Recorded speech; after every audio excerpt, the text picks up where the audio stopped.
حضرات محترم، 6 لوگ حساب و کتاب سے 1 سال پہلے جہنم میں ڈال دیے جائیں گے۔ ظلم کرنے والے بادشاہ کو جہنم میں ڈال دیا جائے گا۔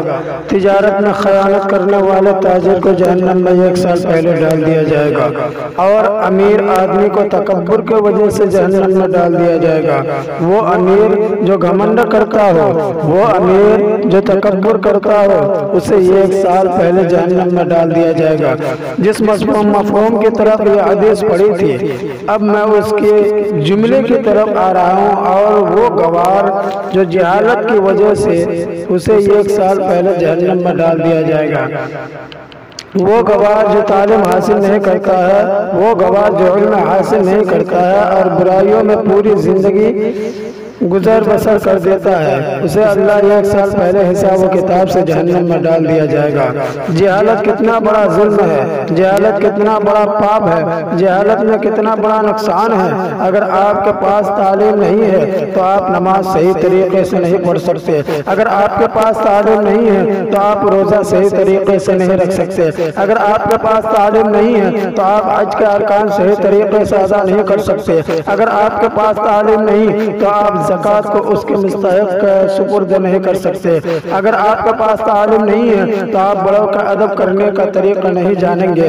اگر آپ کے پاس تعلیم نہیں ہے تو آپ چھوٹوں پر شفقت کرنے کا طریقہ نہیں جانیں گے۔ اگر آپ کے پاس تعلیم نہیں ہے تو آپ نہ حقیقت کو سمجھ سکتے ہیں، نہ معرفت کو سمجھ سکتے ہیں، نہ شریعت کو سمجھ سکتے ہیں، نہ طریقت کو سمجھ سکتے ہیں، نہ طریقت کو سمجھ سکتے ہیں۔ اگر آپ کے پاس تعلیم نہیں ہے تو ہمارے انڈیا کو جو ڈیجیٹل بنا رہا ہے، آپ ڈرائیور بھی نہیں بن سکتے۔ اگر آپ کے پاس تعلیم نہیں ہے تو آپ ایک شہر سے دوسرے شہر نہیں جا سکتے۔ اگر آپ کے پاس تعلیم نہیں ہے تو ایک صوبے سے تو آپ ایک صوبے سے دوسرے صوبہ نہیں جا سکتے۔ اگر آپ کے پاس تعلیم نہیں ہے تو آپ ایک ملک سے دوسرے ملک نہیں جا سکتے۔ اگر آپ کے پاس تعلیم نہیں ہے تو ایک ملک سے دوسرے ملک نہیں جا سکتے۔ پتہ چلا عالم بنتا ہے تعلیم کی بنیاد پر، پی ایم بنتا ہے تعلیم کی بنیاد پر، سی ایم بنتا ہے تعلیم کی بنیاد پر۔ علم دین حاصل کرو، کیونکہ علم بہت بڑی فضیلت آئی ہے۔ غوث پاک رضی اللہ تعالی عنہ فرماتے ہیں کہ علم دین حاصل کرنے میں بڑی پریشانیاں کا سامنا کیا ہے۔ کئی سال غوث اعظم کہتے ہیں کہ مجھے کھانا نصیب نہیں ہوتا تھا۔ میرے غوث فرماتے ہیں میں نے درختوں کے پتے کھا کر کے گزارا ہے، میں نے درختوں کے چھالے کھا کر کے گزارا کیا ہے۔ میرے غوث فرماتے ہیں ایک دن ایسا ہوا کہ میں کئی دن کے فاقے تھا، کئی دن بھوک کی شدت نے مجھے بے چین کر دیا تھا۔ میں ایوان قصرہ کی طرف گیا، میں نے سوچا کہ کوئی میوہ والا چیز مل جائے، اسے اٹھا کر کے کھا لو۔ غوث اعظم فرماتے ہیں جب میں وہاں پہنچا تو اور اولیاء کرام بھی وہاں پر تڑپ رہے تھے، اب بھوک چلا رہے تھے۔ میرے غوث فرماتے ہیں میں واپس آ گیا، راستے میں مجھے ایک اجنبی شخص ملا، اس نے مجھے سلام کہا۔ اب مجھ سے کہا بیٹا تمہارا نام کیا ہے؟ میں نے کہا میرا نام عبدالقادر ہے۔ کہا بیٹا میں قصبہ جیلان کے محلے کے نیز سے آیا ہوں، میں جب چلا تھا تو تمہاری والدہ نے مجھے سونے کے سکے دیے تھے اور کہا تھا میرے بیٹے عبدالقادر کو دے دینا۔ میں تمہاری تلاش میں بہت دیر سے پھر رہا تھا، بیٹا یہ اپنی امانت جیب میں رکھ لو۔ میرے غوث نے اس سونے کے سکے لیے اور جو فقیروں پر بھوک چلا رہے تھے اور وہ سونے کے سکے رائے خدا میں خرچ کر دیے۔ میرے غوث فرماتے ہیں چند سکے میرے پاس رہ گئے تھے، ان میں سے کھانا خریدا اور اس کے لیے اس کے بعد جو فقیر تھے مفلس تھے میں نے ان کو بلا کر کے اپنے ساتھ میں کھانا کھلایا۔ یہ غوث پاک رضی اللہ تعالی عنہ ہے۔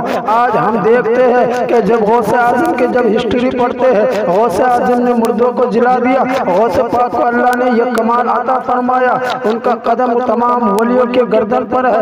یہ قدم تو بعد میں اللہ تبارک و تعالیٰ نے یہ مرتبہ تو بعد میں دیا ہے۔ ذرا اس سے پہلے کی ہسٹری اٹھا کر کے دیکھو۔